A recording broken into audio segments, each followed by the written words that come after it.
what we've learned from the 80s and especially the early part of the 90s is that you can't let inflation run too hot for too long because Canada paid a very dear price for the higher inflation before. I'm not going to get into the details of it, but the end of the bottom line here is that it's all about inflation expectations. If you as a business and as individuals think that inflation is going to be 4 to 5% next year, you're going to behave differently than if you think inflation is going to be 2%. The Bank of Canada is really, really keen to have inflation expectations anchored at 2%. And they've been incredibly anchored at 2% since the early 90s. This is the big win for those of you who've been around the early 90s recession.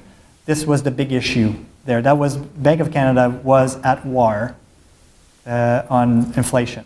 So it managed to get inflation at the time, might have been the 7 to 8%, down to 2%. And the Bank of Canada went as far as making a recession even worse in Canada by jacking up interest rate to rein in inflation expectations. So this is a big win from then. We paid a dear price for it.